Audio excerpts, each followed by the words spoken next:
If you want to lose fat as fast as possible, then it's often wise to include some form of cardio in your routine to speed up the process. But to lose fat even faster, many suggest performing your cardio on an empty stomach, or in other words, fasted, often first thing in the morning. And this is something I'll often personally do as well, especially as I get leaner. Why? Well, let's start out by discussing why exactly fasted cardio got so popular in the first place and clear up some of the common misconceptions people have around it. So the basic theory behind fasted cardio being superior for fat loss is the fact that research has shown that when exercising in a fasted state, your body preferentially burns fat for energy since your insulin and glycogen levels are low during this period. Whereas when you eat before you exercise, your body now tends to preferentially use more carbs and less fat for energy when compared to if you were fasted. And this is mainly what led people to believe that performing your cardio in a fasted state would lead to more fat loss as opposed to eating before.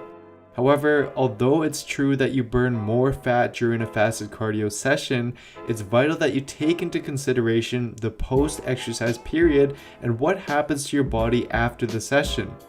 Because research has shown that although you may have preferentially burned more fat during the fasted cardio session, your body eventually compensates for this by burning more carbohydrates for the rest of the day. So by the end of it, you've actually burned the same amount of fat as you would have had you eaten before your cardio session, meaning that fasting wouldn't actually provide any superior fat loss effect. And this was proven in a recent 2017 systematic review and meta-analysis on the topic, which found that performing cardio in a fasted state had no superior fat loss effect when compared to performing cardio in a fed state, as it's a calorie deficit at the end of the day that's the overriding factor. And although, as I've stated in the past, fasted cardio may be particularly beneficial for burning stubborn fat, this is only applicable to very lean individuals and has yet to be proven in human studies. But with all that being said, why exactly is it that I'd still actually recommend using fasted cardio? Well, for a couple of reasons. First off, it often makes it easier to eat at a calorie deficit. By skipping your pre-cardio meal or breakfast, your day's eating window will now be shortened as a result. This often makes it a lot easier when dieting since your meals are now closer to each other throughout the day, which I personally find helps a lot in terms of appetite suppression and preventing excessive snacking throughout the day. And these subtle changes often lead to a lower daily calorie intake. And this is something that's been proven in multiple papers. For example, a recent 2019 study from the Journal of Nutrition compared the daily calorie intake in healthy male subjects who performed their cardio either in a fasted state or with breakfast prior to their session. They found that the fasted cardio group ate on average 400 calories less than the fed cardio group, enabling them to achieve an energy deficit by the end of the day, which the fed group actually failed to do. And this alone, if repeated daily, would on average lead to almost a pound of extra fat loss every week for the fasted group. And another great benefit of fasted cardio is that for many people, it's just more practical to do. Getting it done first thing in the morning can not only help get your day started and boost your mood and productivity for the rest of the day, but I find that it helps with consistency as well, as leaving your cardio for later on in the day makes it more likely that you'll find some excuse to skip it and push it off to the next day.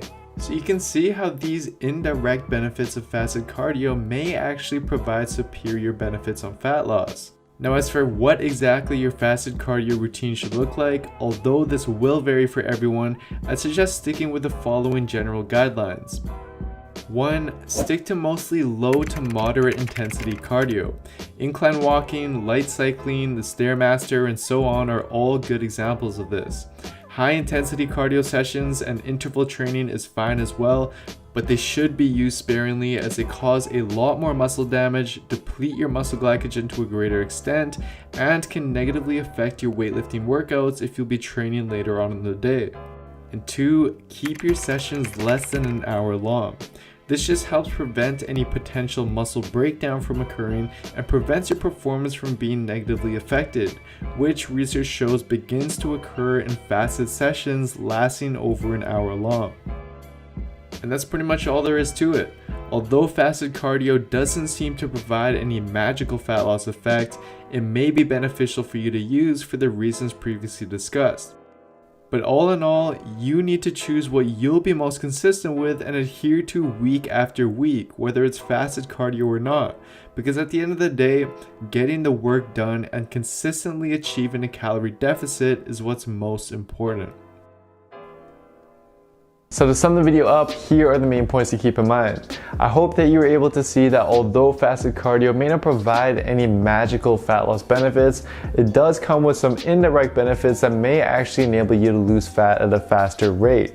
And for an all-in-one science-based program that combines all these little details into a step-by-step plan to enable you to build muscle and lose fat at the fastest rate possible, then what you can do is simply head on over to builtwithscience.com and take my start point identification quiz, which is just gonna tell you which program and what approach is best for you. Anyways, if you haven't already, I'd really appreciate a follow on Instagram. I post a lot more informative content and more videos on there as well, which I think a lot of you will find useful. And if you enjoyed this video, then please don't forget to give it a like, leave a comment down below as to what other topics you think I should cover, subscribe to the channel, and turn on notifications for my channel as well, as this all really does help me out and I really do appreciate it. Thank you so much everyone for your continued support, and I'll see you next time.